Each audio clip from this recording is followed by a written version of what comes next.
오늘은 사무엘상 17장, 우리 너무나도 잘 알고 있는 다윗과 골리앗의 이 싸움에 대해서 같이 좀 살펴보고 말씀을 보도록 하겠습니다. 사무엘상 17장 1절부터 58절까지인데 오늘은 31절부터 37절까지 말씀만 보도록하겠습니다. 같이 우리 함께 읽읍시다. 사무엘상 17장 31절부터 시작.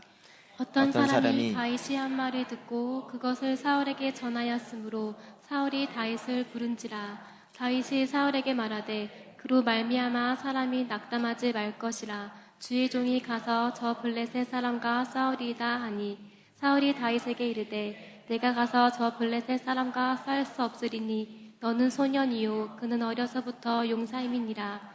다윗이 사울에게 말하되 주의 종이 아버지의 양을 지킬 때에 사자나 곰이 와서 양떼에서 새끼를 물어가면 내가 따라가서 그것을 치고 그 입에서 새끼를 건져내었지. 일어나 나를 해하고자 하면 내가 그 수염을 잡고 그것을 쳐 죽였나이다.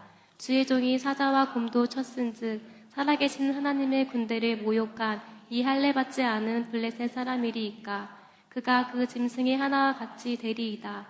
또 다윗이 이르되 여호와께서 나를 사자의 발톱과 곰의 발톱에서 건져내셨은즉 나를 이 블레셋 사람의 손에서도 건져내시리이다. 사울이 다윗에게 이르되 가라, 여호와께서 너와 함께 계시기를 원하노라. 아멘. 아멘. 우리가 잘 알고 있는 이 골리앗과 다윗의 싸움, 이런 본문들은 사실은 설교하기도 좀 어렵고 또 여러분 읽으면 읽는 순간 이건 알아 그러면서 휙휙 넘어가기 쉬운 내용입니다. 오늘은 저는 이 말씀의 스토리와 이런 걸 갖고 이야기하기보다는 이것이 어떻게 우리의 기도 재단을 통해서 나의 이야기로 될 것인가, 연결고리가 어떤 것인가, 또 이 본문들을 가지고 어떻게 나의 이야기로 만들어 갈 수 있는 것인가, 이런 측면에서 말씀을 좀 이렇게 보길 원합니다. 새벽에도 이야기하고 계속 우리가 기도 재단을 하면서 지난주도 이야기한 것처럼 연결고리, 적용의 연결고리들이 있다 이렇게 이야기했습니다. 그것들을 이제 찾아가면서 하나하나 찾아가니까 이게 이렇게 연결되는구나 라는 것을 알게 되어지고, 그러면서 말씀을 읽으면 읽을수록 나의 이야기, 연결고리를 알아야 나의 이야기죠. 예를 들면 아브라함 이야기 있었죠. 아브라함의 이야기가 아니라 갈라디아서 3장에 보면 아브라함과 동일한 믿음으로 있는 이방인이었던 우리도 그 언약이 우리에게 해당되어진다는 걸 알죠. 그러면 아브라함과 관련된 내용들은 다 나와 관련됐다라는 거예요. 그렇게 성경 말씀을 보면 볼수록 연결되어 있는 적용의 연결고리점들을 압니다. 우리가 적용 못했던 것이 이제 제사장이었던 거죠. 만인 제사장. 이것을 어떻게 할 것인가. 그리고 구약의 제사가 오늘날 우리가 예배로 드려지는데 영적 예배로 과연 이건 무엇인가 하는 부분들이었죠. 그것이 이제 저희가 이 기도 재단을 통해서 재단의 3요소. 제가 요즘 이야기를 참 많이 합니다. 재단의 3요소. 뭐죠? 제사장과 제물과 재단, 제사. 이렇게. 제사의 3요소부터 이렇게 하죠. 오늘날 예배에도 이 세 가지가 있어야 되는 거죠. 제사장으로서의 정체성과 제물과 또 재단. 이 세 가지가 같이 이것이 나에게 어떻게 적용되어든지 알아야 되는 거죠. 이것을 알게 되어 연결고리를 알게 되면 레위기에 나오는 제물과 관련돼서 나오는 이야기, 제사를 드리는 것, 또 제사장이 어떻게 하는가 하는 것들을 알게 되어지는 거죠. 이번에 아데프 신부님 이야기를 이렇게 들으면서 제사장 이야기를 또 몇 가지 하셨어요. 제사장이 머리에 관을 쓰는 것, 또 제사장이 섬기는 것, 이런 걸 들었을 때 그냥 듣는가 보다, 그것이 아니라 우리가 내 정체성과 딱 적용의 연결고리가 되니까 내 이야기로 딱 되는 거죠. 제가 우연치 않게 다른 걸 찾다가 이동원 목사님이 레위기 9장을 설교하면서 제사장 사역이란 이러면서 설교한 게 있더라고요. 그래서 그래도 당대 한국의 최고의 설교가고 강의 설교가라고 이야기하는 지구촌 교회 그 이동원 목사님의 제사장 사역은 어떻게 풀 것인가 했고 딱 들었어요. 한 30분, 그분 설교는 30분인데 30분 내지 31분이에요. 정확합니다. 그런데 이제 쭉 듣다 보니까 그 연결고리가 안 나오셔요. 들으면서 이 연결고리를 못 찾으셨구나. 오늘날 우리가 제사장이 되어서 예배 드린다는 게 무엇을 의미하는지 그 연결고리가 나오지 않으면 그냥 일반적인 보편적인 성경의 얕은 물밖에 이렇게 맛을 못 보는 거죠. 오늘 다윗과 골리앗의 싸움도 우리에게 이렇게 그 의미와 뜻들을 볼 수 있는 것입니다. 자, 먼저 이 17장 자체 내에서 좀 일어나는 걸 보겠습니다. 그 형들, 다윗의 형들 중에 셋이 이제 전쟁에 나가 있습니다.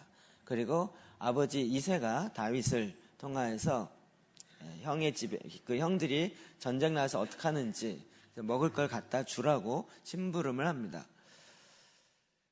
그래서 이 심부름을 하는 다윗이 그 가는 중에 일어나는 사건입니다. 9절부터 11절 다시 한번 봅시다. 시작. 그가 나와서 나를 죽이면 우리가 너희의 종이 되겠고 만일 내가 이겨 그를 죽이면 너희가 우리의 종이 되어 우리를 섬길 것입니다.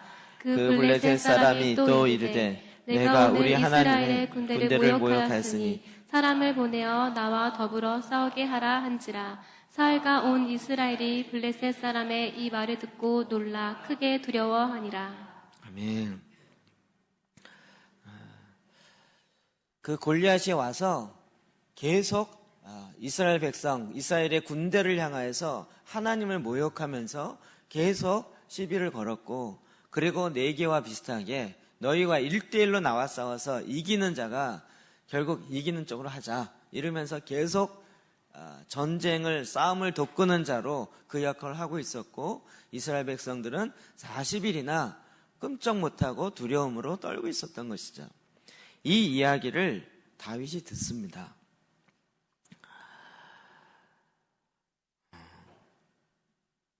그 블레셋 사람이 또 이르되 내가 오늘 이스라엘의 군대를 모욕하였으니 사람을 보내어 나와 더불어 싸우게 한지라. 그 윗부분의 9절 하반절을 보면 너희가 우리의 종이 되어 우리를 섬길 것이니라. 여러분, 지금 계속 누가 누구에게 싸움을 걸어옵니까? 블레셋과 그의 싸움을 돕는 가드 사람 골리앗이 와서 전쟁하려고 하는 거예요. 이것이 사실은 거꾸로라는 거죠. 알지죠? 여러분, 영적 전쟁이라는 부분도 이제는 연결고리가 좀 되시죠? 신구약에 나타나는, 특히 구약에 나타나는 많은 전쟁은 영적 전쟁의 원리로 볼 수 있습니다. 제가 영적 전쟁에 대해서 제대로 이해하고 나서 보니까 영화의 전쟁 영화만 봐도 은혜가 되는 부분이 있어요. 영적 전쟁의 원리를 보면 이게 어떻게 싸워야 되는지 거기에 전략들이 쭉 있고, 왜 지는지 왜 이기는지 이런 것들 보면 거기에서 그런 적용점들이 이제 나오기 시작하는 거예요. 지금도 마찬가지입니다. 이 세상이 결국 이 세상은 누구를 섬길 것이냐? 너희들은 우리를 섬겨야 된다는, 우리를 섬겨야 된다. 지금 동성애자들도 계속 나옵니다. 여기서 끝나지 않습니다. 지금 미국에 벌써 무슨 얘기가 나오냐면, 동성애자 합법화 되자마자 일부 다처제를 합법화하라라는 그런 이야기가 나옵니다. 두 아내를, 여자를 옆에 끼워놓고 나는 두 여자와 같이 살고 있는데 이제 한 명 더 할 거다. 일부 다처제를 합법화해라. 이런 얘기가 나와요. 이러면서 계속 뭐냐면 왜 나를 정죄하느냐, 나를 섬기는 쪽으로. 세상은 계속 사탄이 뭐예요? 하나님 자리에 대신 올라가려고 한 거죠. 그래서 자기를 섬기게 하는 거예요. 사탄을 섬기게 하려고 하는 그런 전략들이 계속 나오는 거죠. 우리는 하나님을 섬깁니다. 나는 하나님만 섬기면 됐지. 그렇지 않습니다. 이 땅에서 누구를 섬겨야 할 것인가 하는 것은 싸움에 있다는 것입니다. 그럼 이 싸움을 우리가 피해갈 수 없다는 거 아시죠? 이 싸움에 국가가 같이 연결되어 있다는 것입니다. 그러나 사울과 온 이스라엘의 블레셋 사람의 이 말을 듣고 크게 놀라 두려워하니라. 이 말을 듣고 크게 놀라서 두려웠다라는 거예요. 지금도 마찬가지죠. 한국교회는 굉장히 두려워하고 있습니다. 굉장히 두려워하고 있어요. 너무나도 쉬운 사탄의 전략에 지금 어떻게 해야 될지 모르고 두려워하고 있어요. 여러분, 이단 논쟁이 이단 때문에 나올 것 같습니까? 이단 논쟁이 계속 나와요. 조금만 뭐 좀 특이하게 하거나 조금만 좀 다르게 하면 이단 이야기를 쉽게 합니다. 그 얘기가 왜 나올까요? 그들을 정죄하는 것도 있지만 사탄의 전략은 다른 허다한 교회들이 특이하게 지금 하고 있는 것까지는 허용해 주는데 그 이상으로 하지 말라는 거죠. 세상을 변화시키겠다느니 뭐 영역을 변화시키겠다니 이런 얘기 하지 말라는 거예요. 그쪽은 우리 영역이니까 니네들은 교회 안에만 있어서 교회 안에서만 북치고 장구치고 너희들끼리 뭐 좋아하고 그것까지 내가 어쩔 수 없이 뺏겼는데 이제 그 이상으로 넘어오지 말라는 거예요. 그 이상 넘어오려고만 하면 계속 여러 가지 영역을 해서 공격해 오기 시작하는 거예요. 그래서 사람들이 두려워하는 거예요. 그런데 하나님이 이런 가운데서 어떻게 싸워야 하는지를 우리에게 알려주는 것이죠. 23절 볼까요? 시작. 그들과 함께 말할 때 마침 블레셋 사람의 싸움 도두는 가드 사람 골리앗이라는 자가 그 전열에서 나와서 전과 같은 말을 하매 다윗이 들으니라. 마침 블레셋 사람이 싸움 도두는 가드 사람 골리앗이라. 그러니까 그 골리앗이 나와서 이야기하는 그 순간, 그러니까 여러분 보십시오. 골리앗이 하루 종일 24시간 내내 나랑 싸우자 이러진 않았을 거 아니에요. 그러다가 점심 먹으러 들어갔다가 어찌 보면 하루 중에 잠깐 했겠죠.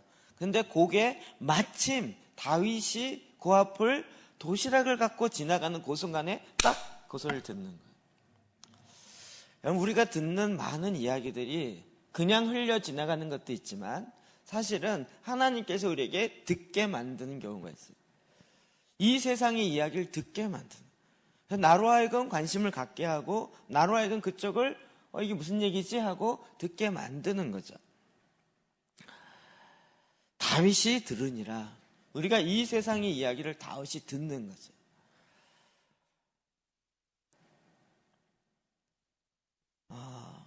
여러분, 이 이야기를 들은 다윗이 어떻게 반응합니까? 내가 나가 싸우겠다는 거죠. 요게 이제 난감한 부분입니다. 이스라엘의 사울 왕부터 시작하여 그의 형들부터 시작하여 많은 장군들이 있는데 그들은 다 두렵고 떨고 있는데 다윗은 내가 나가 싸우겠다. 이게 너무 이렇게 스토리를 답을 알고 있으면 싸웠구나 이렇게 끝나요. 근데 거기다 질문을 해봐라. 다윗은 왜 자기가 나가서 싸우겠다고 했을까? 남들 가만히 있는데 본인이 왜 나가서 싸우려고 했을까?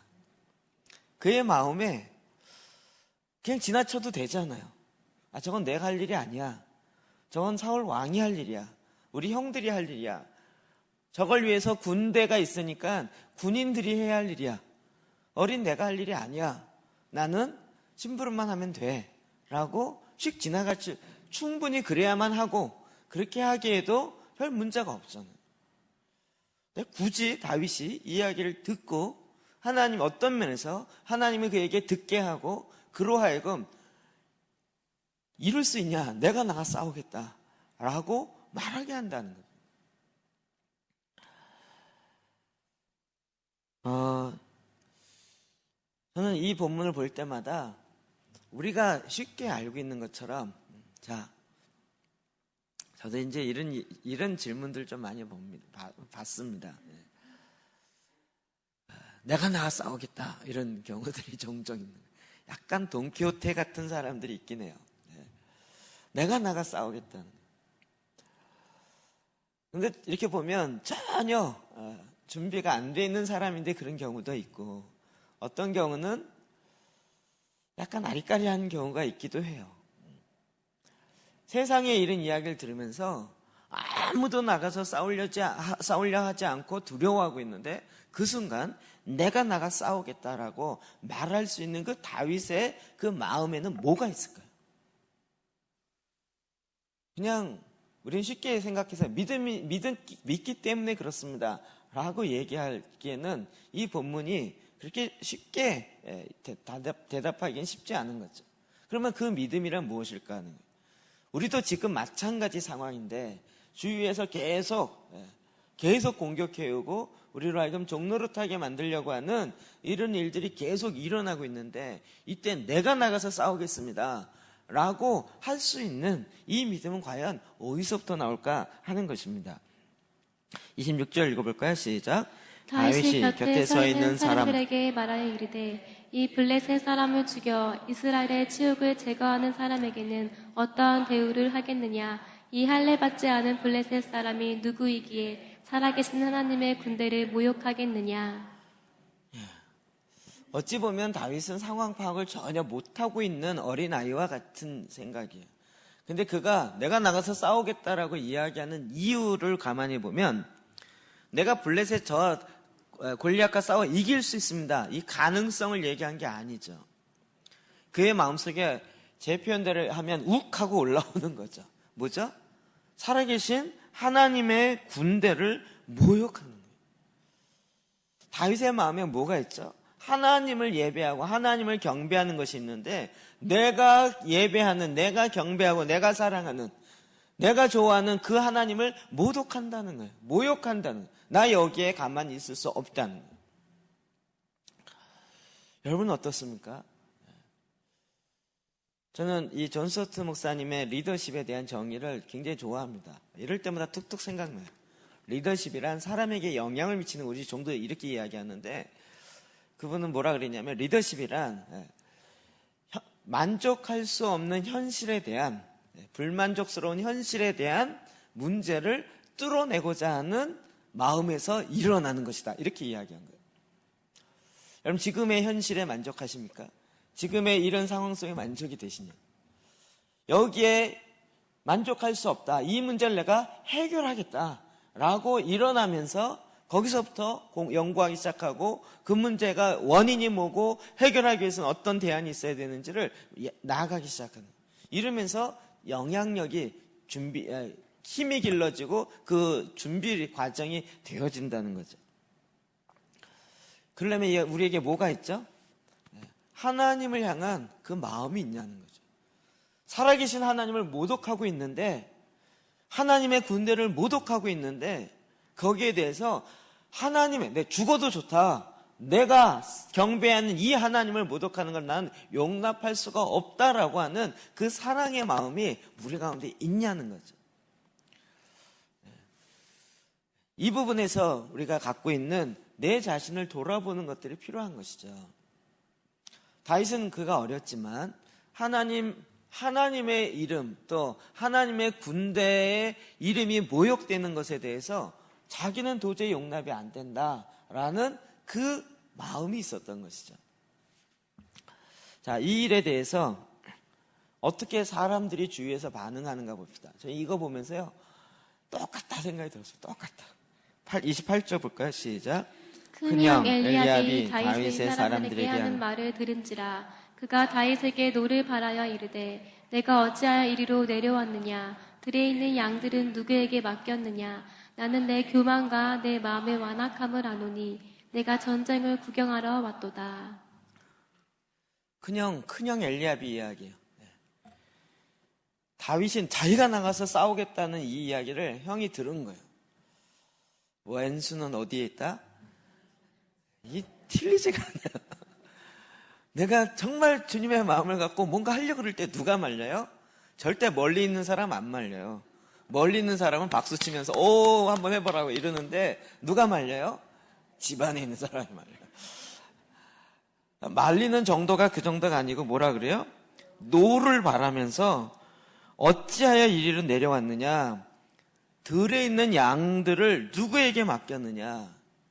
그러면서 다윗을 향해서 내 교만과 내 마음의 완악함을 아노니 내가 전쟁을 구경하러 왔노라. 다윗의 이 이야기를 순수하게 받아들이지 않아요. 너 구경하러 왔어. 너 양 쳐야 되잖아. 그 양들은 어떻게 했냐고. 그러면서 화를 내면서 오히려 다윗을 향해서 그 일을 하는 것을 말릴 뿐만 아니라 아예 싹을 싹 밟아놓는 완전히 죽여. 너 양치기잖아. 양치면 양을 쳐야지. 네가 전쟁 구경하러 왔다가 이게 장난인 줄 알아? 그러면서 딱 막는 거예요. 여러분, 이게 정말 쉽지 않은 부분입니다. 제가 이 부분 많이 이야기했죠. 집에서 말리는 경우가 제일 어렵고 제일 힘든 것입니다. 가까운. 뭔가 좀 이렇게 내가 마음 먹고 해보려고 그러면 딱 걸림이 제일 먼저 오는 건 집안입니다. 집안입니다. 더 이상 설명 안 해도 되시겠죠? 여러분 너무 공감하는 것 같아요. 너무 공감. 다윗이 여기에서 그의 마음에 하나님을 향한 열정과 이게 골리앗을 죽이고자 하는 열정이 아니고요. 하나님을 향한 열정 때문에 이걸 멈추지 않아요. 형이 그랬으면, 그것도 큰 형이 그랬으면 깨갱할 막내인데 그러지 않고 여기에 멈추지 않아요. 아니라는 거예요. 계속 나가는. 자, 33절 시작. 사울이 다윗에게 이르되 내가 가서 저 블레셋 사람과 싸울 수 없으리니 너는 소년이요 그는 어려서부터 용사임이니라. 이제 그 다음의 문제가 뭐냐면 사울 왕에게까지 갔습니다. 근데 사울 왕이 뭐라 그래요? 다윗의 정체성에 대한 이야기를 해요. 너는 소년이고 저 골리앗은 어렸을 때부터 용사라는 거예요. 그런데 지금 골리앗은 어른이고 너는 소년이에요. 그러니까 이게 지금 2배, 3배의 훨씬 더 많은 그 힘이 골리앗에게 있다는 거예요. 너는 소년이라는 거예요. 이것이 그 당시에 갖고 있는, 지금도 마찬가지죠.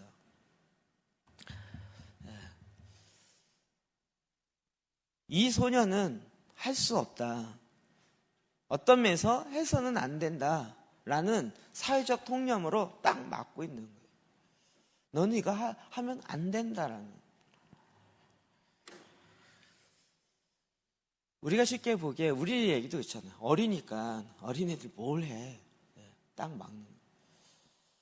제가 요즘에 다음 세대에 대해서 자꾸 기도하고 또 이런 걸 하면서 보니까 전에도 한번 이야기했는데 지금 이 문제를 뚫고 나갈 수 있는 하나님의 병기는 어린 세대에서 일어나겠다는 것에 저는 자꾸 확신이 들어요. 기존 세대가 아니라 그 다음 세대에 하나님이 기존 세대가 해왔던 그것을 발판으로 딛고 그 다음으로 치고 올라가게 만드는 이 일을 하시겠다라는 그 마음의 확신인 거죠. 그런데 이 하나님의 일하심을 모르면 오히려 막는 거예요. 막아요. 이번에 그 화요일 날 갔을 때도 그 성남시 교직원 그 연합 컨퍼런스 갔을 때 말씀을 이렇게 전하려고 준비하다가 서론을 어떻게 할까 고민하다가 기도하면서 마음속에 이제 그 마음이 딱 들었어요. 근데 굉장히 주저를 했어요. 그래서 단원 고등학교 선생님 중에서 있는 스토리를 좀 찾아야겠다. 몇 가지 찾았더니 금방 나오더라고요. 남윤철 교사에 대한 이야기 나오더라고요. 벌써 영상이 만들어져 있고 그래서 그 몇 개를 다운받고 그걸 보다가 또 울고 저는 그게 하나님 주신 마음인지 모르지만 그 영상을 보는데 세월호와 관련돼서 잊지 못할 5명의 우리의 영웅들 그래가지고 딱 나오더라고요. 그 영상 찾다가 보니까 또 눈물이 안 나올 수 없어요. 그래서 그의 아버지가 그 아들이 죽은 것으로 보상금 나왔던 것을 다시 장학기금으로 주면서 그의 아버지도 어디 학교 교수님이더라고요.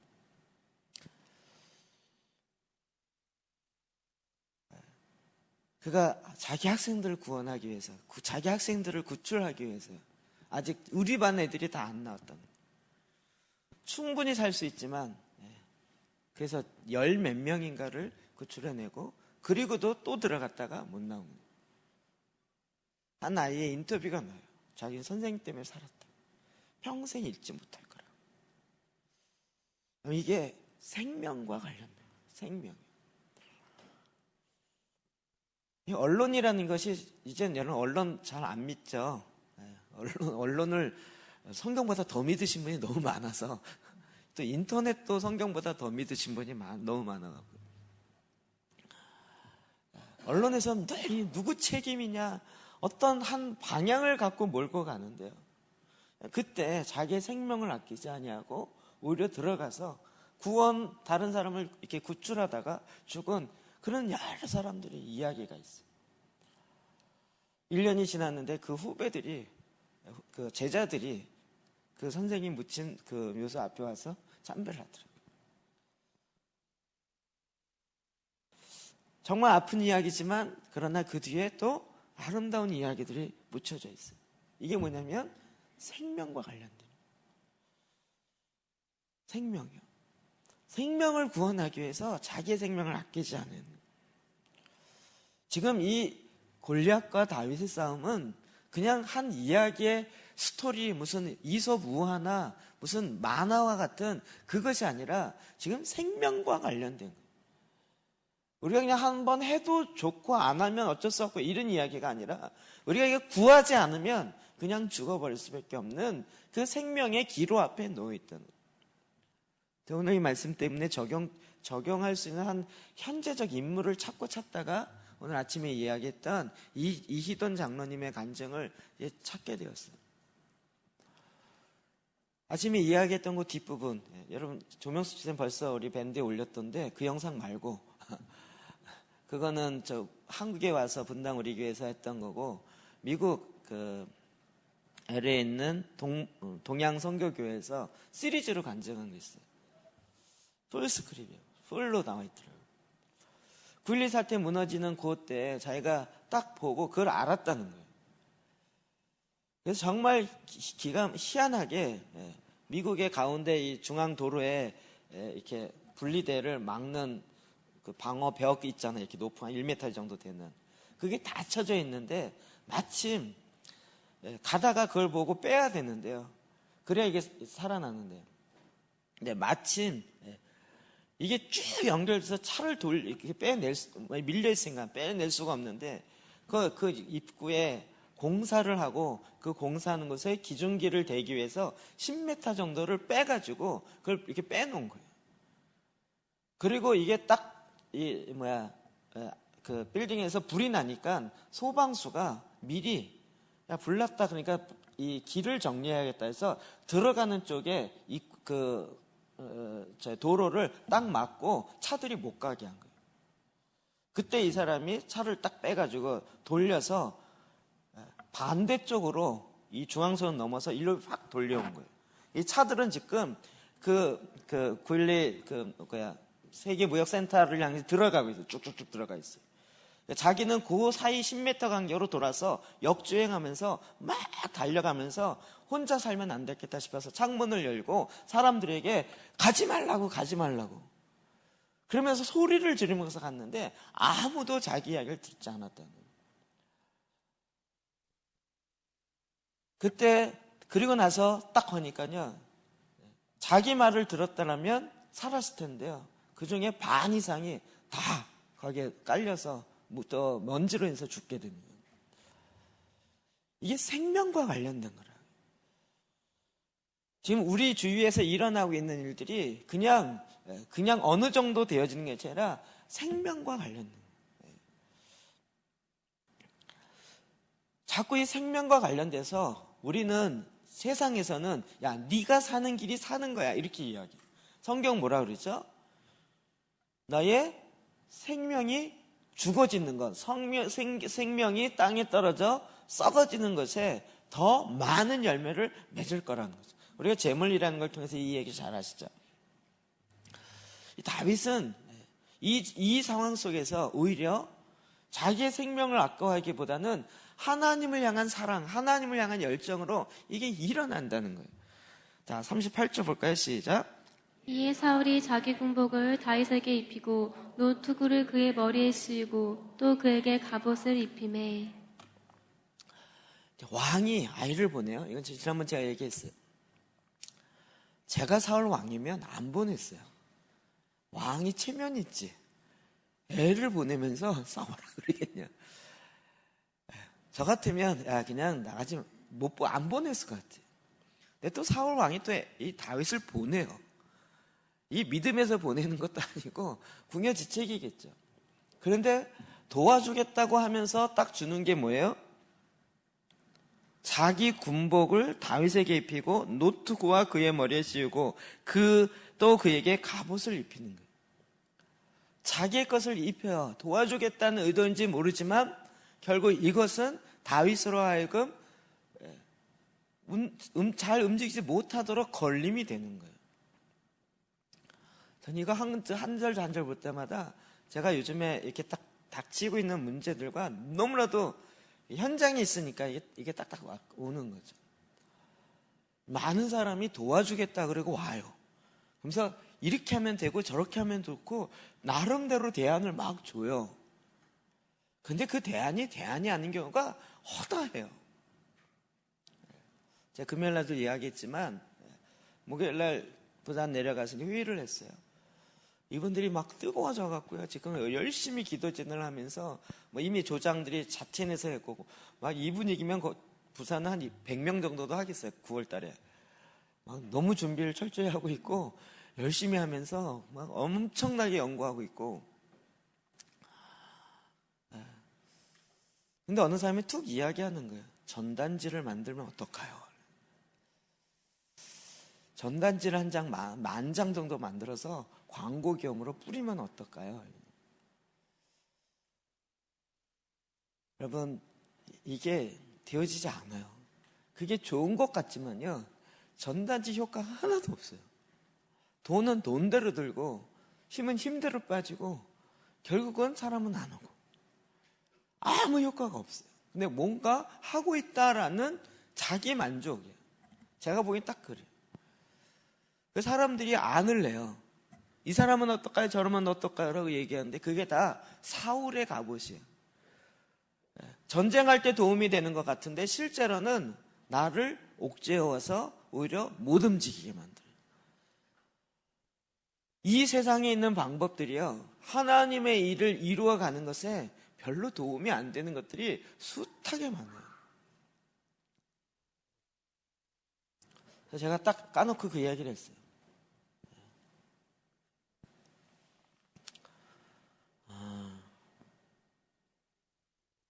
여러분도 그렇고 저도 그렇고요.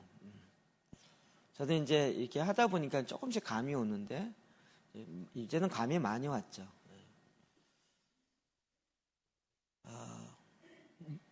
많은 사람이 도와달라고 이야기하는데 그 도와달라고 이야기하는 것을 다 부응하는 것이 좋은 게 아니에요. 어떤 사람은 자기에게 집중해달라 그러면서 저에 있는 에너지를 다 빼가는데 결국은 아무 변화도 안 일어나요. 본인도 안 바뀌고 주변도 안 바뀌고 그냥 관심과 에너지만 싹 빼가는데 아무 변화가 안 일어나요. 아드프 신부님이 저에게 알려준 기도가 있어요.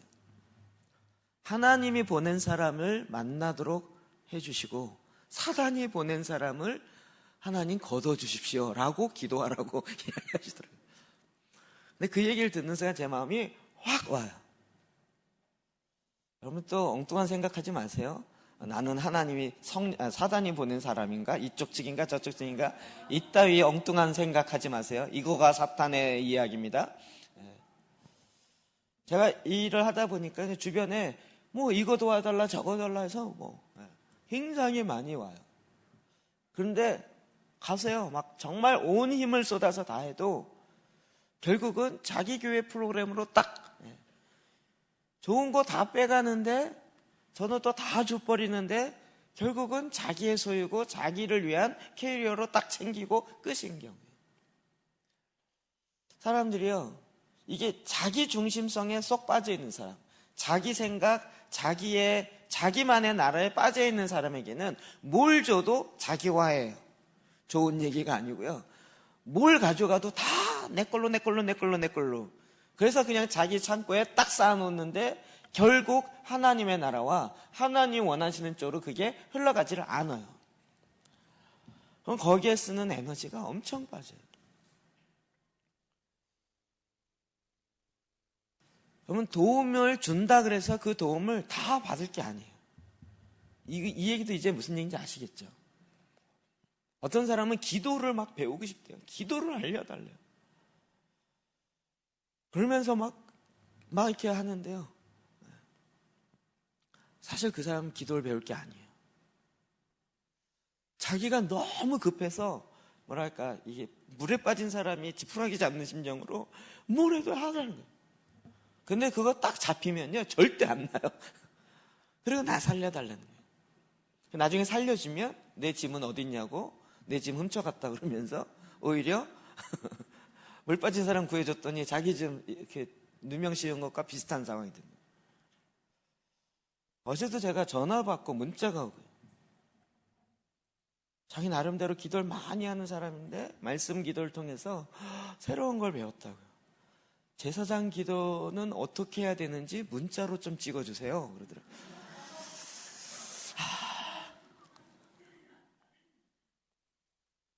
그게 불가능합니다. 아니 그냥 어떻게 하는지 보니까 뭐 성경 구절 몇 개 나오던데 그 성경 구절 좀 찍어주세요. 별 희한한 거 많이 옵니다.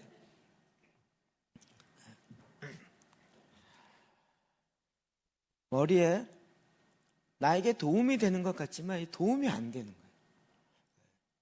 그럼 이게 분별하는 지혜가 필요해요. 다윗이 어떻게 합니까? 금방 벗어요. 이게 나에게 도움이 되지 않는다는 걸 금방 아는 거죠. 왜요? 사울 왕의 힘은 계속 보호 이 장구가 필요하고 무기가 필요하고 이 측면에서 생각을 계속하고 있는 거예요. 그러니까 그 측면에서 대안이 나오고 그 측면에서 칼을 주는 거예요. 근데 지금 다윗의 원리는 그게 아니잖아요. 이게 힘의 싸움이 아니라는 걸 알고 있잖아요. 그러니까 더 큰 무기, 더 큰 좋은 이 무기가 이길 수 있는 것이 아니라는 걸 아는 거죠.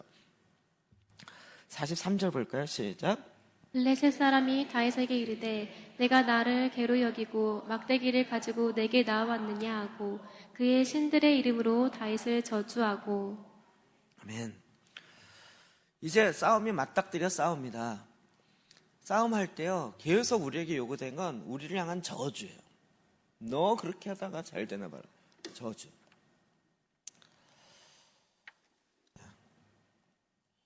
저는 하나님 나라에 대한 이 마음이 있어서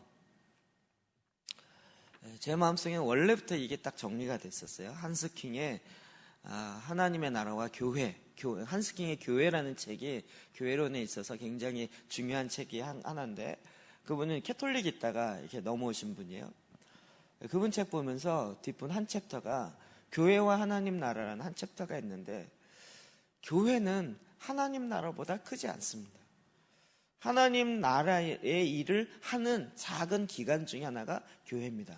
제가 그 책을 읽고 그러면서 정리가 딱 됐어요. 그렇구나. 그래서 하나님 나라의 차원에서 하나님 원하신 일들 하면서 지금 뭐 도시 변화나 성시화이나 이런 것들을 하는데 부닥치는 벽이 뭐냐면 교회에 마이너스가 되면 안 한다는 거예요. 아니 교회에 마이너스가 돼도 교회의 존재 의미는 하나님 나라를 위해서 있는 거니까 그걸 위해서 해야 되는 거잖아요. 근데 이런 거죠. 군대가 전쟁에 나가서 우리 병사가 죽을 것 같으니까 전쟁에 안 나가겠다는 거예요. 아니 군대는 나가서 죽더라도 싸우는 게 군인의 사명이고 군대의 존재 목적인데 나가서 혹시 우리 병실에 그 군병들의 우리 그 군인들의 손실을 입으면 안 되니까 안 싸우겠다는 이 벽이 넘어가지지가 않더라고요. 그러면서 이제 그 다음부터 이야기가 저한테 공격이죠. 당신 위험하다. 기존 교회를 너무 무너뜨리려고 한다. 기존 교회가 하기에는 위험한 것을 하려고 한다. 너무 급진적이라고. 자기가 안 하는 이유를 자기에게 찾지 않고 저에게 이제 공격하는 쪽으로 가기 시작하더라고요. 우리가 하나님 나라 일을 딱 가지고 이게 들어가기 시작하면 정말 사람들이요 이 반응 딱 그대로 나옵니다. 저는 어쩌면 이렇게 똑같이 나오나 이 부분을 보면서 어쩌면 이렇게 똑같이 나오나. 이걸 보면 우리가 이 트랜스포메이션과 뭐 영역을 위해서 나갈 때 어떤 반응이 나타날지가 이제 눈에 그려져요. 그렇지 않겠어요? 여러분이 딱 내가 하겠다, 직장에서 뭔가 하겠다 그러면 제일 첫 번째 집안에서 반대가 일어날 것이고, 뭐 예언하는 것 같네. 두 번째, 그 다음에 너의 정체성에 대한 혼란으로 네가 뭘 해, 목사도 아니잖아, 너는 뭐 이런 것도 아니잖아, 이러면서 자꾸 우리 정체성 흔들어 놓을 것이고, 그리고 이제 나가서 하긴 좋은데 내 방법 가지고 해, 기존에 있었던 거 갖고 하고 새로운 걸로 하지 마, 이렇게 나. 그리고 네가 가서 잘 되나 봐라, 이제 저주하면서. 아니, 본인이 안 나가면 그렇지만 괜히 하겠다는 사람을 축복을 못할 망정 계속 뒤에서 저주하는. 저는 이거 읽으면서요, 야, 너무 똑같다, 너무 똑같다. 아니, 지금 골리앗 앞에 나가 싸우겠다라는 이거 하나만 갖고도 어휴, 기특한 아이네, 정말 용감하네, 이렇게 해줘도 정말 좀 괜찮을까 말까인데, 그거는커녕 막 주변에서 계속 방해하면서 못하게 막는 거예요. 이건 누가 막을까요? 사단이요. 사단이 이 사람들이 갖고 있는 약점, 이 사람들이 갖고 있는 그들이 묶여있는 그 관점, 그것을 통해서 계속 공격해 오는 거예요. 우리 주변에도 이 일은 계속 일어나는 거죠.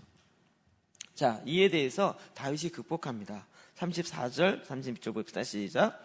다윗이 사울에게 말하되 주의 종이 아버지의 양을 지킬 때에 사자나 곰이 와서 양떼에서 새끼를 물어가면 내가 따라가서 그것을 치고 그 입에서 새끼를 건져내었고, 그것이 일어나 나를 해하고자 하면 내가 그 수염을 잡고 그것을 쳐 죽였나이다. 주의 종이 사자와 곰도 쳤은즉 살아계시는 하나님의 군대를 모욕한 이 할례받지 않은 블레셋 사람이리이까. 그가 그 짐승의 하나와 같이 되리이다. 다윗이 뭐라고 대답하죠? 자기가 양들을 지킬 때 사자나 곰이 와서 양떼에서 새끼를 물어가면 내가 따라가서 그것을 치고 그 입에서 새끼를 건져내었고. 이게 다윗의 이론일까요? 그게 상상에서 나온 얘기일까요? 아니겠죠? 실제겠죠? 실제겠죠? 정말. 자, 여러분 사자 좋아하세요? 곰 좋아하세요? 누구를 예를 들까요? 곰 잘 안 보니까 사자를 봅시다. 사자. 자, 사자가 양을 물어가요. 그러면 조그만 사자 아니겠죠? 라이온킹 같이 귀여운 사자 아니겠죠? 나름대로 큰 사자가 와서 양을 물고 가요. 그러면 다윗이 어떻게 해요? 따라가. 그 사자를 따라가. 여러분, 사자를 따라가시겠습니까? 사자를 쫓아가. 그래서 어떻게 해요? 그것을 쳐요. 쳤다는 얘기는 뭐 돌로 쳤거나 이거 뭐죠? 예? 물매로 치거나 뭔가 쳤겠죠? 그 다음에 그 입에서 새끼를 건져내요. 여기까지는 그래도 할만해. 근데 그 다음, 그것이 일어나 나를 해하고자 하면. 그러니까 이제 물매로에서 돌을 하나 만져갖고 사자가 그러면서 입에 물고 갔던 양이 떨어졌어요. 그래갖고 막 아파갖고 이러다가 다시 정신이 나갖고 사자가 일어났어요. 그래서 나를 해하고자 하면, 이제는 다윗을 해하고자 사자가 화가 났어요.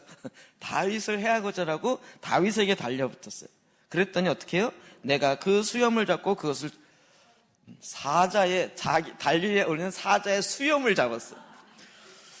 이게 상상이 되세요? 이거는 상상일까요? 관상일까요? 실제일까요? 이것도 실제겠죠? 네. 사자가 물려 그러는데 사자의 수염을 잡았어요. 이렇게 나와 있는 수염을 잡고, 그러면서 사자와 겨루어서 싸웠다고요. 이런 실제 경험을 했다고요. 그래서 주의 종이 사자와 곰도 쳤은즉, 주의 종이 사자와 곰이 일어나면 사람보다 더 크잖아요. 그래갖고 덮치려고 하는데 그 조그만 애가 곰의 수염을 잡고 그리고 싸웠단 말이에요. 이게 가능한 얘기냐고요. 가능한 얘기. 다윗은 자기가 생각하기에도 이건 그냥 무슨 그 과장해서 한 이야기가 아니면 이게 실제로 이야기를 대부분 듣겠냐고요. 근데 다윗은 그거를 경험한 거죠. 그래서 주의 종이 사자와 곰도 쳤은즉 살아계신 하나님의 군대를 모욕한 이 할례를 받지 않은 블레셋 사람들이니까. 왜요? 하나님이 나와 함께 하시는 것을 내가 경험했기 때문에 이게 힘으로 싸우는 것이 아니었고 하나님이 나와 함께 하셔서 이게 한 것이기 때문에 이 싸움의 원리는 하나님이 함께 하느냐 안 하느냐 이것이지, 힘으로 싸운다면 내가 어떻게 사자를 이기고 곰을 이기겠냐는 거예요. 다윗의 마음엔 그게 정확하게 그의 마음에 정리가 돼 있었고 경험이 돼 있었던 거죠. 그래서 이 블레셋 사람, 이 사람도 그 짐승들, 사자나 곰과 같이 하나가 될 거예요. 이게 어디서부터 나온 걸까요? 그가 그의 삶의 현장에서 하나님이 나와 함께하는 걸 경험하는 거죠. 양들을 지키면서, 이게 뭐 블레셋과의 싸움도 아니고 큰 전투와 전쟁도 아니고 사자와의 싸움에서 하나님이 나와 함께하는 것을 그가 솔솔하게 계속 경험하는 거예요. 하나님이 나와 함께하는구나. 하나님이 나와 함께하는 거예요. 그래서 수염을 잡고 해서 사자와 싸워 이겼어요. 이기면서 다윗이 일어나면서 뭐라 그랬을까요? 이 그림을 보건대 우와 내가 이랬겠습니까?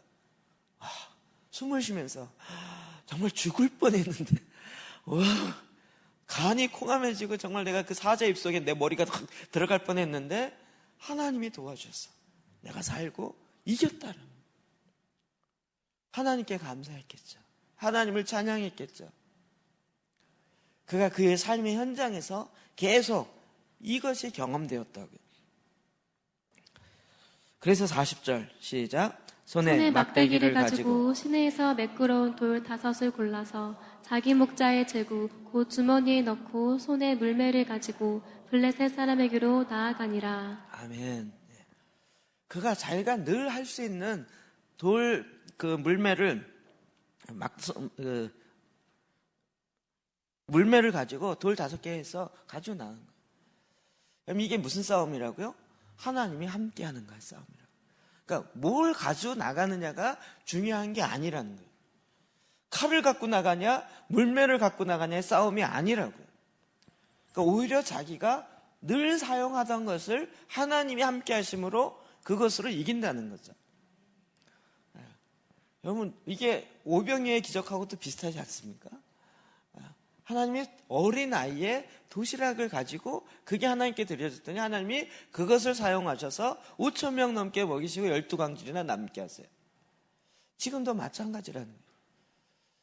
우리는 이 작은 거를 어디다 쓸 수 있을까? 하나님께 드렸더니 하나님 그것으로 어마어마하게 하시더라고요. 다윗 얘기를 하려니까 자꾸 옛날 얘기인 것 같아서, 그래서 이제 오늘날의 실존 인물 찾다 그러다가 이돈 장로님의 간증을 듣게 되기 시작한 거예요. 전 그 사람이 정말 세계 무역센터 부총재, 320개나 되는 전 세계의 무역센터가 있는데 그걸 다 관할하는 그 본부의 부총재가 돼요. 제가 소문만 들었기 때문에 이 사람 정말 어마어마하다, 대단하다, 도대체 어떤 사람일까, 이제 좀 알아봐야 되겠다. 그래서 어제 간증을 4개를 4시간 동안 들었던 거예요. 완전 반전이에요. 완전 반전. 이걸 여러분 들어봐야 하는데 웃음밖에 안 나와요. 완전 반전. 제가 보기에 딱 이 다윗과 비슷해요. 완전은. 그의 부모도 대단하더라고요. 유학을 가는데 비행기 티켓을 딱 주더래요. 비행기 티켓이 원웨이예요. 편도. 30년 전에 그 프랑스 쪽으로 유학을 가는데 왕복 비행권을 주는 게 아니라 편도 비행권을 주면서 남자가 한 번 갔으면 뭔가 이루고 와야지 이러면서 왕복 비행권보다 편도 비행권이 더 비싼데도 불구하고 편도 비행권을 끊어준 거예요. 그러면서 봉투 하나를 주더래요. 이거 적어도 1년 동안 먹고 살 일이다. 그래서 이 봉투를 부모님 떠나는 것에 대한 이거보다 봉투에 얼마 들었을까를 알고 이걸 궁금해서 비행기 타자마자 두렵고 떨림으로 딱 열었는데 봉투 안에 성경 구절 하나만 딱 써있고 돈이 하나도 없어요. 그래갖고 돈 떨어졌는가 그래갖고 그 밑에 의자 밑을 찾다가 스튜디오에서 4번인가 왜 자꾸 앉아있다 안 되고 이때하면 이러냐고 지적받고요. 돈 하나 없이 가기 시작. 이때부터 시작해갖고 제목이 뭐냐면 거지에서 세계 무슨 총수론가 이렇게 돼 있어요. 그때부터 시작하여 거지의 삶들이 계속 돼요. 거지의 삶. 정말 제가 완전 이 사람이 5개 언어를 5개 언어 5개 언어를 하는 이유 중에 하나도 보니까요, 이게 공부를 해서 하는 게 아니더라고요. 완전히 우리의 생각을 완전히 깨요. 완전 깨요. 그런데도 너무 당당해요. 그리고 영국의 옥스퍼드를 다니는데 그것도 너무 당당해요. 너무 당당해요. 이 얘기를 다 하면 시간은 다 가고요. 그냥 들으세요. 나중에 여러분이 유튜브 찾으세요. 그리고 옥스퍼드에서 나중에 미국을 가요. 미국 가서 또 너무 당당해요. 거진데. 그리고 거기서 제일 큰 집을 사겠다는데 그 집 살려고 하는 것도 너무 당당해. 자기 주머니, 자기 통장에는 500불밖에 없는데 너무 당당해. 근데 그걸 또 40일 동안 땅밟기 하고 돌고 나중에 그 집을 또 사요. 돈 500불도 없는데 그 집을 사요. 그리고 그 다음에 이제 세계 총재, 부총재 나가는 것도 너무 당당해요. 자기가 정해요, 자기가. 옥스퍼드 다닐 때도 들어가고 가자마자 가서 이 학교를 다니기 원한다 그랬더니 지금은 학생을 받아들일 입학 시즌이 아니라 안 된다 그랬더니 자기가 왜 내가 여길 다녀야 되는지 10가지 이유를 적어가지고 다 학장에 해주고 학생이 어이가 없어갖고 너는 그럼 어디서 자냐 그랬더니 잘 데가 어딨어 지금 주머니도 돈 없는데 이 학장이 말에 실수를 했어요. 네가 내일까지 네가 잘 것과 너의 신원을 보장해주는 그 사람이 있으면 내가 입학시켜주겠다 이런 거예요. 근데 그날 아는 사람 하나도 없는데 영국을 옥스퍼드 왜 갔냐면 이 사람이 감리교인데 감리교의 요한 웨슬레가 캠블리지 7인이라는 유명한 사건이 있잖아요. 7명이 홀리클럽 하면서 그 기도하면서 했던 그 학교를 다녀보고 싶은 거예요. 단지 그거. 그래갖고 영국에 아는 사람 하나도 없는데 어떤 사람이 갑자기 한문으로 천국 이렇게 쓰더니 Hello, do you know? 이러더래요. 그러더니 딱 보니까 한문은 대충 알잖아요. 천국자 무슨 하늘 천자 나라국자 모를 사람이 뭐 있어요. 이 사람이 킹덤 커밍 영어로 했더니 깜짝 놀랐네요. 영국 사람이 아무도 한문을 아는 사람이 있어요. 거기 중국 유학생이 많은데 이걸 읽을 줄 아는 사람이었고 하지만 그래서 그 사람들이 이 옥스퍼드 7인 관련되어진 클럽이 있는데 그 사람들이 중국인을 선교하기 위해서 중국말을 조금이라도 할 줄 아는, 영어 할 줄 아는 동양인을 찾았어요. 근데 그 길거리에서 딱 만났어요. 이 사람이 하루 만에 여기서 너 여기서 자고 너 신원 보장 다 해줄게. 그 다음날 딱 신원 보장에 딱 두고 옥스퍼드 딱 내니까 학장이 한 얘기가 있어서 합격. 다닌 거예요, 4년. 정말 이게 드라마도 이런 드라마가 없더라고요. 근데 그걸 하면서 너무 당당해. 내가 여기를 다녀야 할 이유. 나중에 그 월드 세계 무역센터에 부총재 출마를 하게 됐는데요. 사람들이 다 말렸어요. 너 나가봤자 창피다.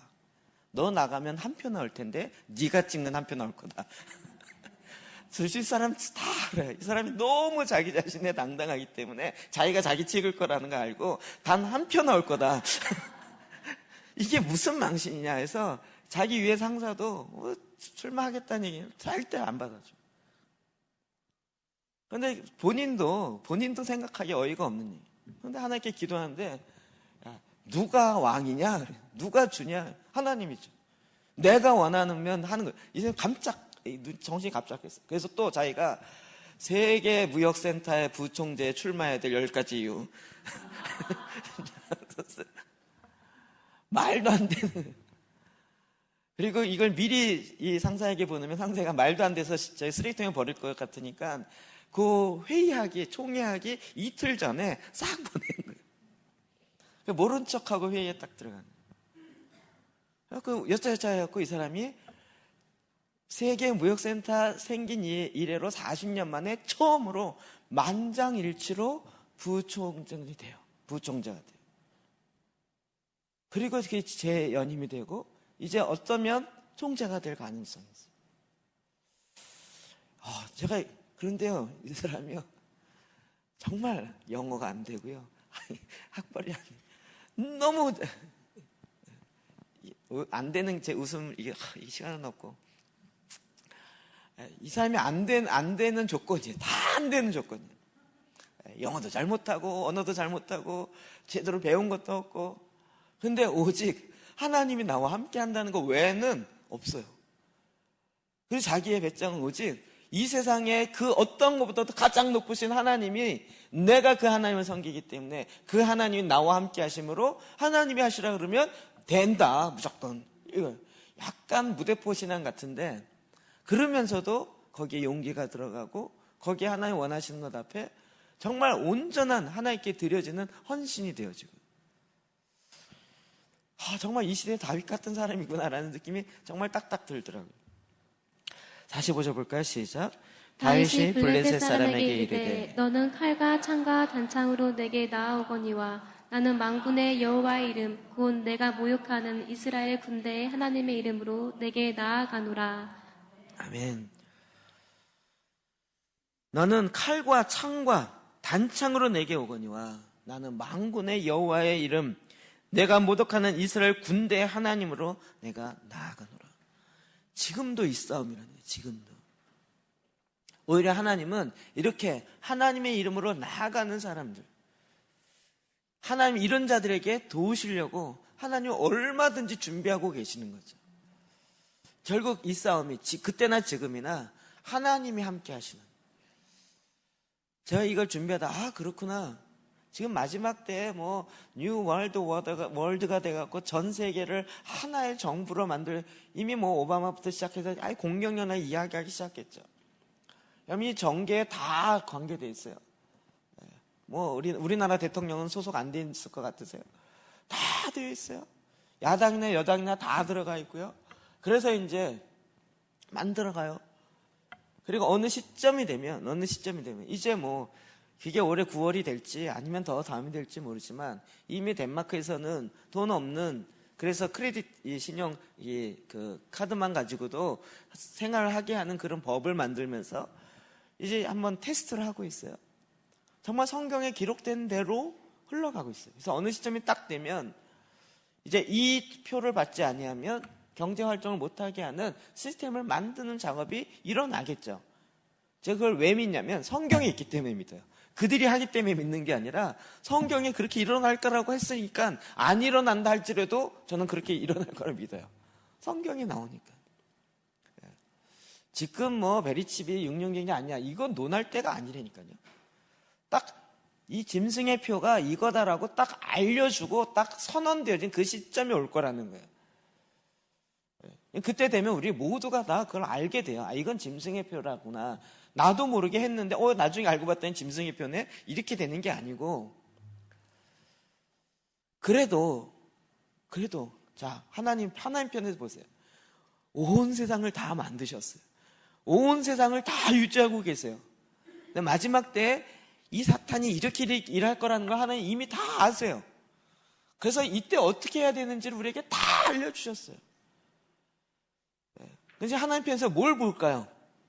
적그리스도가 이렇게 일어날 거지만 그럼에도 불구하고 내 이름으로 나를 사랑하여서 목숨을 아끼지 아니하고 다윗과 같이 나아가는 그 한 사람을 통해서라도 내가 일할 거라는 거예요. 근데 이런 신부가 준비되어진다고.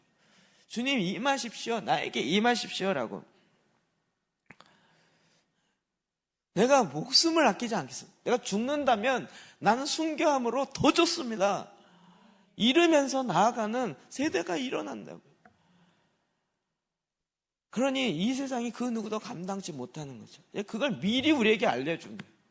미리 알려줘서 우리로 하여금 겁먹으라는 것이 아니라 이렇게 될 거지만 그러나 내가 승리할 것이다. 만왕의 왕께서, 심판의 주님께서 오셔서 철장으로 질그릇 깨듯이 그들을 깰 거라는 거예요. 그러니까 우리는 알잖아요.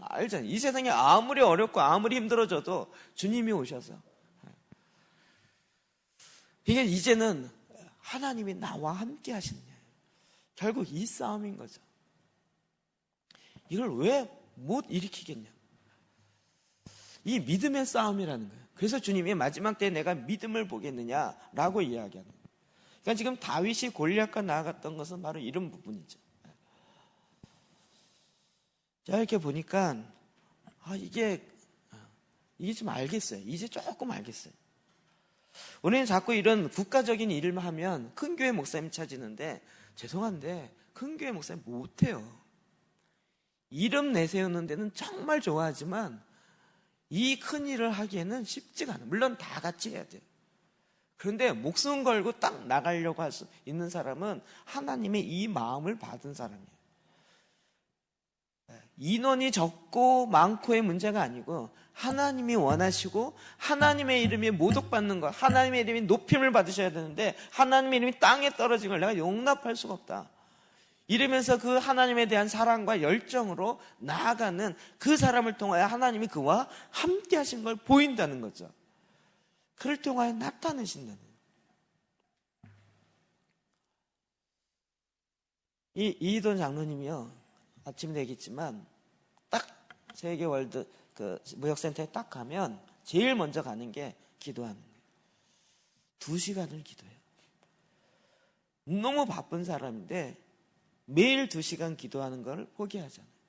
그러면 총재가 와가지고, 총재가 불러도 오질 않아요. 이분이 하나님 이 말씀대로 주의를 지키고 이걸 하기 위해서 유럽에 왕실의 모임이 있는데도 내가 지금 미국에서 높으신 분이 불러서 가야 된다고. 그래서 가요.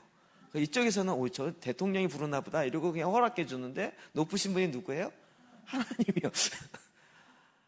그래서 가요. 그 세계무역센터 총재가, 야, 너 니네 보스 만나고 왔냐? 자기가 보스인데 자기가 상사고, 그런데 하나님이 만나요. 그러니까 정말 하나님이 그와 함께하는 것을 주변에 있는 사람이 아는 거죠. 이게 미운 털 박히는 것 같지만, 자녀가 있는데 자녀들과 함께 직원들이 같이 모이는 그 모임에 갔더니요, 거기 사람들 다 잘 살잖아요. 직원들이 막 시계를 5만 불짜리 차고 있대요. 5만 불이면 얼마예요? 2천만 원짜리 시계가 있나요? 있어요? 있대요. 그러니까 이 자녀가 보기에 자기 아빠는 시계가 없어요, 손에.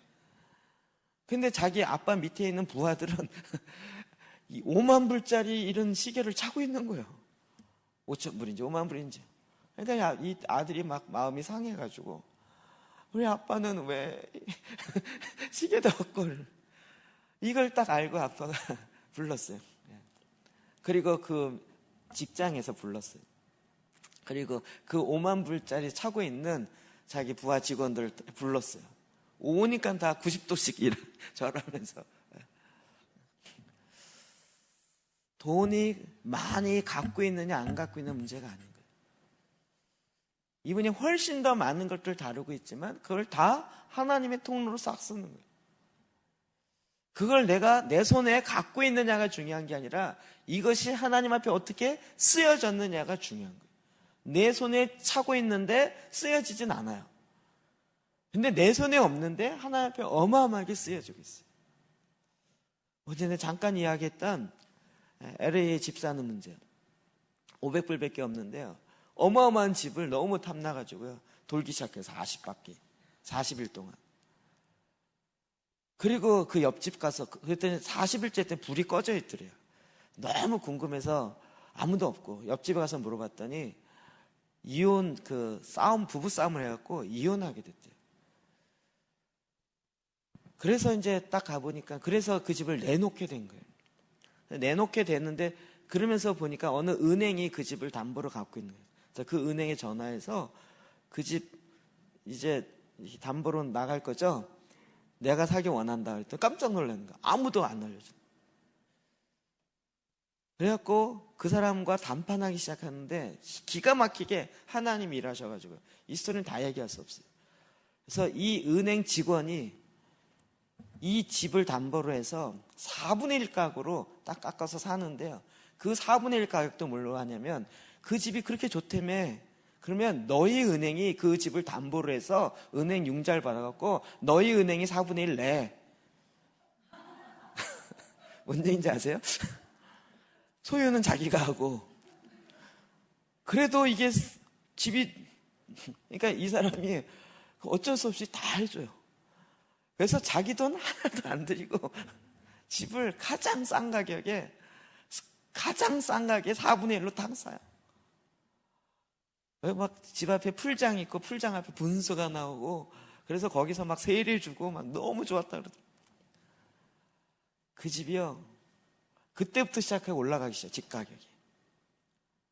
최고로 올라갔을 때 자기가 저희 동부 쪽으로, 뉴욕 쪽으로 이제 나면서 이 집을 팔아요. 집을 딱 팔아요. 그러니까 뭐 최고가로 팔았으니까 최저에 있을 때 4분의 1로 샀다가 최고가로 올랐을 때 살았으니까 얼마나 많이 벌었겠냐고요. 너무 기뻐하는데 자기 아내가 딱 오더니 무릎을 꿇고 같이 기도하면서 형제님 이렇게 부르더래요. 이게 뭐냐면 자기가 자기 아내를 제자 훈련시켰대요. 제자 훈련하면서 가르쳤던 그 말씀을 그 아내가 지금까지 갖고 있대요. 그러면서 형제님께서 말씀하시기를 자기를 가르칠 때 이렇게 가르치지 않았냐고. 그러면서 이 집한 모든 금액을 선교지로 헌금하자고. 이분이 화가 나가지고 안 만났대요. 안 만났대요. 뭔 얘기냐고. 말로 정말 자기 아내 결혼 잘못했다고 생각하고 이런 아내를 만났을까 이러고 막 안 만났는데 친구가 전화 와서 한국에 그때 IMF 터져갖고 자기네 회사에서 한국인의 은행을 하나 살려고 하는데 당신이 갔으면 봐달라 그래서 에이 아내 보기도 싫으니 가자 이렇게 일주일을 출장 내가지고 그 일로 가서 한국 와서 대충 사람 만나고 그리고 다시 돌아간 거예요. 봤더니 그걸 헌금했어요. 너무 속상해갖고요. 그런데 이제 그 친구가 그랬더니 그 회사에서 그 한국의 은행을 샀어요. 이게 큰 일이잖아요. 그래갖고 이거에 대한 수고했다고 커미션으로 이 사람에게 준 거예요. 뭐 교통비랑 비행기 값이랑 좀 좋겠죠. 딱 넣고 펴보지도 않고 속이 너무 상해갖고 자기 집은 집에 와서 밤에 다른 책 보다가 아차 이게 있지 그래 그 꺼내서 딱 보는데 집한 금액이랑 그 친구가 준 금액이랑 액수가 똑같은 거예요. 똑같아요. 그런데 이것이 몇 년 후에 이름도 모를 사람이 자기한테 편지가 왔어요. 갱지에다가 이름 모를 사람에게 알고 봤더니 그 돈을 헌금한 것을 그 선교단체 헌금인데 그 선교단체가 탈북자들을 위한 합숙 숙소를 그쪽에다가 어마어마한 땅을 산 거예요. 그 돈으로. 그래서 탈북자들이 거기 와서 몰래 숨어 있고 거기서 이제 선교사들이 그 쉘터 일 사역을 하면서 그거 하는 돈에 미천이 된 거예요. 자기가 너무 목숨을 건진 거에 감사해서 이야기를 안 하는데 이분이 계속 어떻게 이런 곳을 마련하게 됐냐 그랬더니 그 선교사님이 사실은 미국에 있는 어느 한 사람이 이만해서 돈을 헌금을 해서 이렇게 사게 됐다고. 그래서 그 편지가 이 사람한테 온 거예요. 이 사람은 자기는 선교 못한 게 한이에요. 선교사로 못 나간 게. 하나님이 이렇게 일하시는 것에 대해서 너무 감사하다. 동부로 왔을 때 동부에 또 최저가를 집을 사갖고 이게 또 뛰어가지고요. 지금 최고가 되고 있어요. 아내가 헌금하자고 이야기하기 전에 이미 둘이 합의했어요. 주님께 드리기로. 근데 자기는 안다는 거예요. 돈이 있어 드리는 게 아니고요. 하나님이 함께하기 때문에 이걸 통해서 생명이 어떻게 구원해 줄 줄 안다는 거예요. 자기가 집이 있고 없고가 아니라 생명이 구원케 되어지는 하나님의 역사를 자기는 본다는 거예요. 하나님이 가만두겠냐는 거예요. 제가 생각해도 가만 안 둘 것 같아요. 그렇죠. 정말 주위에 볼 때는 미운털인 것 같고 말도 안 되는 것 같고 어떻게 보면 이게 소설도 이런 소설이 없는데 하나님이 그 정말 어린아이와 같은 이 마음을 하나 딱 사시고 받으시고, 그래서 이 시대에 그분이 너무 당당하게 이야기해요. 나는 세계무역센터 총재가 돼서 무역센터가 가는 모든 것마다 하나님의 복음이 증거되어지는 그 일을 하려고 내가 총재하려고 하는 것이 내가 무슨 돈 벌려고 하는 게 아니라는 거예요. 그러면서 그냥, 근데 하나님이 함께하면 못할 게 뭐가 있겠냐고요. 하나님이 무역을 몰라서 못하시겠냐고요. 저 이런 얘기를 들으면서요 너무 신기한 거예요. 신기해요. 그리고 그는 그런 가운데서 정말 바쁘고 어떤 가운데서든 하나님 앞에 나아가 하나님께 기도하고 주의 말씀을 가지고 그 말씀으로 살아내는 그 삶을 지금도 철저하게 살아요. 5개 언어를 하는데 어떻게 했는지 비밀을 알려주더라고요. 자기가 이렇게 배울 시간도 없고, 근데 아침에 2시간 동안 기도하면서 계속 각 5개 언어로 그 기도의 제목들을 그 언어로 하기 시작하는 거예요.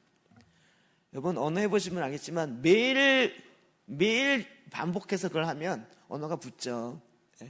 그럼 언어가 되는 거죠. 매일 아침만 제일 머리가 맑을 아침 그 시간에 2시간씩 그 기도하는데 그때마다 자기는 5개의 방언으로 기도한대요. 5개의 방언으로 5개의 언어로 그것을 갖고 기도하는 거예요. 그러니까 그 언어들이 늘 사용하면서 딱딱딱 붙기 시작한 거예요. 하나님이 일하시며 한 사람이지만 하나님이 이 일을 통해서 저와 여러분 가운데 지금 이 시대에도 동일하게 일하실 줄 믿습니다. 우리의 어떠함이 전혀 문제없이 하나님 앞에 하나님이 나와 함께 하시고 이 천지를 창조하시고 이 모든 것들을 지키시고 운행하시는 그분이 나와 함께 하심으로 우리가 믿음으로 주님 앞에 나아가 그 말씀 앞에 순종하여 반응하기 시작할 때 내 안에 하나님의 차원의 역사가 이루어질 줄 믿습니다. 하나님께서 지금 이 시대에 일하시는 하나님의 역사가 이룰 줄 믿습니다. 그럼 이것이 우리가 이런 전략들이요 기도 재단하면서 나오기 시작합니다. 기도 재단이에요. 그냥 다윗이 골리앗 이겼다가 아니라 이것이 오늘 살아서 내 삶의 스토리로 나오기 시작하는 거예요. 이것이 내 삶 속에서 이제는 살아있는 성경 말씀으로 튀어나오기 시작하는 거예요. 하나님 지금 정말 너무 많은 일들을 행하고 계십니다. 하나님의 방법으로 하나님과 함께 갈 때 얼마나 제가 보기에도 그런 것 같아요. 저희 교회 어떠함이 아니라 하나님의 말씀대로 기도하기 시작하면서 하나님의 뜻이 이루어달라고 계속 기도하는 이런 교회가 한국에 어디 있었냐고요. 우리를 자랑코자 함이 아니에요. 하나님이 일하시게 하기 위해서, 하나님이 이 땅에 일하실 수 있도록 하기 위해서. 그래서 우리가 거기에 제사장으로 그렇게 쓰임받고 그렇게 하나님께 올려드리는데 하나님이 얼마나 기쁘겠냐고. 저래도 너무 기뻐서 부어주시겠어요. 하나님 차원의 일을 하시겠어요. 이제 저와 여러분 가운데 하나님께서 일들을 풀어가실 줄 믿습니다. 다윗의 이야기가 다윗의 이야기로 끝나지 않고 오늘 저와 여러분이 비록 어린 소년과 같고 비록 양을 치고 있는 조그만 가난한 집안에 그런 자라 할지라도 하나님이 함께 하심으로 하나님 아버지의 역사가 내 삶 가운데 나타납니다. 여러분 이 믿음으로 오늘도 주님 앞에 주의 말씀을 보며 주님과 동행하는 영원토록 내가 너와 함께하리라 하는 이 말씀을 지켜내며 그 말씀의 실제를 살아내시기를 주의 이름으로 축복합니다. 기도합시다.